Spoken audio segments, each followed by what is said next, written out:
Hey guys, it's Yaya and welcome back to my channel. Today we're going to be testing the Apera pH 60 pH tester. I've been wanting to get to this for a while. I have been using this pH tester for a while and I just wanted to let you guys know more about it. Here are some of the specs that you can review, but if you want to know more information, just check the link down below. This video is not sponsored. I just wanted to go over the meter that I am using. However, I will be doing a lot of videos on preservatives and also the importance of pH balancing some of your products depending on which ones they are, and the importance of pH balancing your products in association with your preservative depending on which one that you're using. So it's very important, so I thought it'd be fun to go ahead and at least go over the meter and how to use it, just in case anybody else had one similar or plan to get one. You can kind of follow along with what I'll be doing. Alright, so let's jump right into this video. I do apologize if you guys hear that swooshing sound. There's a lot of bad weather this way right now, so just bear with me. So this is everything that comes inside of this little briefcase. You have your meter, of course, your tester. You have the KCl solution. This is a solution that you put your tester in to kind of restart it, reset it, recalibrate it. So it just protects the probe as well. I don't know what this is used for. I think it's just to carry it around. Of course, you have your buffer solutions. We have the pH 4, the pH 7, and the pH 10. So very broad range, which is absolutely amazing. So anything you need to test as acidic or neutral or alkaline, you can definitely do that with this solution box, with this kit, if you want to say. We also have the valves for each so that we can test them. This is very neat, and the briefcase is completely designed so that they can sit inside while you're testing them. Yeah, this kind of went over my head a little bit when I was first going over this, but you guys are going to see this video was kind of thrown together very quickly because I was actually trying to test the pH of a product and my other meter that I had been using was out, so that is why I was kind of rushing through this video, and you're going to see that it probably wasn't as neat as it could possibly be, but I hope it's still helpful. So this is our soaking solution. We're going to just pour this into the fill line, and then we're going to sit our meter in there for about 15 to 30 minutes. That's very important when it hasn't been used for a long time or you're using it for the first time, just to make sure that it's calibrating correctly. Okay, it takes, I believe, 4 batteries. I will double check that for you guys, but I believe it takes 4 AAA batteries. It was very easy to open this up and just slip the paper out because it already came with batteries, which is so nice of them. But if you ever had to remove it, you just see here, you just press that button down, pop it out, put your batteries in, and then close it back up. Very easy, very easy. So I'm honestly not sure if the tester needs to be on while you soak it and the soaking solution. I'm really not sure, but I have mine on while it's soaking just to be on the safe side. And yeah, I let that sit for maybe a good hour. I think 15 minutes is good enough, but I didn't know how long this had been sitting before I received this, so I just went on and let mine sit for an hour just to make sure it was completely accurate when I started doing the calibration. So when you're soaking your tester, do not leave it out like this on the table or whatever. Make sure you put it in the kit. There's a specific spot for it. This way it will not fall over or spill or break or anything like that. This is a really neat way that they have set up here to keep the tester protected. So now I'm just pouring me some distilled water. This is going to be used to rinse the tester, the probe, the glass probe every in between each calibration, because distilled water, I guess, can't really be measured as far as pH, or maybe distilled water is neutral. I'm guessing. I will look that up and make sure. It's either neutral or the tester just doesn't recognize it. Either way, it is used to rinse and get it refreshed so that you can do the next calibration. Okay, I poured way too much of this buffer in this valve. You'll see for the next 3 I poured a lot in there too. I don't know how I misunderstood that, but I poured a lot in there. This is way too much, you guys. It's going to end up spilling, so make sure you're only pouring just as much as you did with the soaking solution, just a small amount, just enough to cover the glass probe.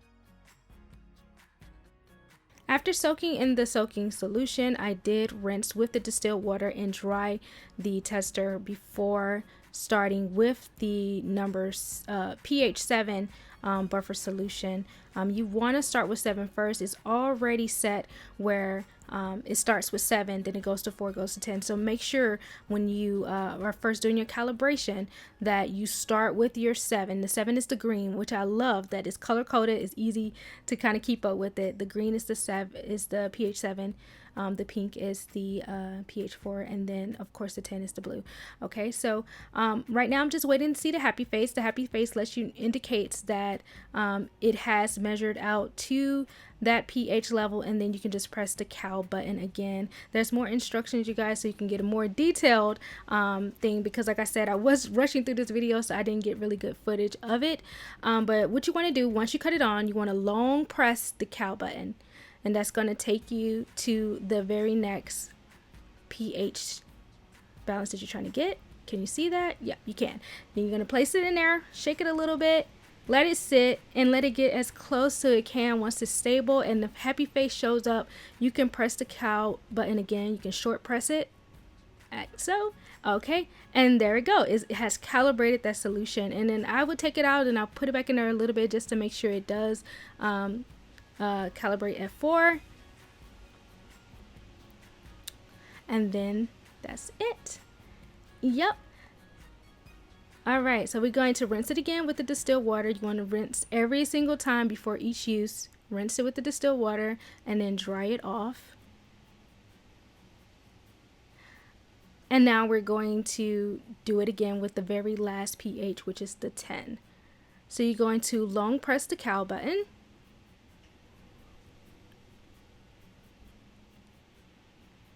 All right, now place it in the solution, shake it a little bit, and let it sit. Once you see that happy face,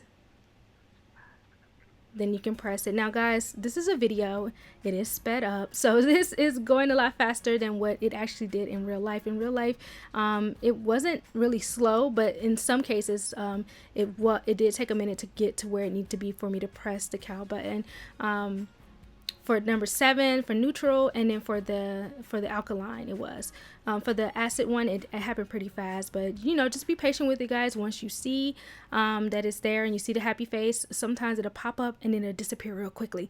So I was getting really confused by that, but it's okay. It's just trying to stabilize itself and get the right pH. So moving on. All right guys, so I have a whole nother video planned where I will actually sit down and show you guys how I measure the pH for a particular product. For a long time I used pH strips and I never diluted my product. A lot of information I got about diluting my product came from Tara Lee, guys. Shout out to Tara Lee. She has some great information about skincare and about pH balance. Definitely go check out her channel. When I started to do more research and learn more about diluting the product, then I started learning about instruments that will allow you not to have to dilute the product. So I will be investing in those too if you guys want to learn about those, because diluting the product to me just I don't know, it doesn't seem very accurate to me. I think because this probe is really meant only to measure general water, so I think it's great to measure your water phase before you mix it with your oil phase, and then after that, if you want to dilute it, just to get a final glance to see does it even affect, because oils do not have a pH, only water does. So the only thing you need to be measuring for pH will be the water, but certain ingredients can affect the water, so that's why a lot of people want to measure the pH after the product is done. But there's still a lot of research and controversy about it, because it's like, is it really effective? Okay. At any rate, this was just the introduction video. I will be doing a video where I actually go into more details about how you can measure the pH of different products, different instruments, different ways, and how that relates to preservatives. Also, if you guys have a preservative that you want me to test out for you, leave it down in the comment section below. So once I do that video, I can kind of address the ones that y'all really want to hear about. But that's it, you guys. Before you put your tester away, make sure you put in the soaking solution, or just rinse it in the soaking solution before you put it away. All right, so follow me on Instagram, all that good stuff. I'll see you guys in the next video. Don't forget to hit the notification bell. It's the only way you'll be able to keep up with the videos I'm doing, and I'll see you in the next one. Bye. Yo no dudo mi power. Te burlaste de mí, se acabó. Trata de festejar, celebramos el bien.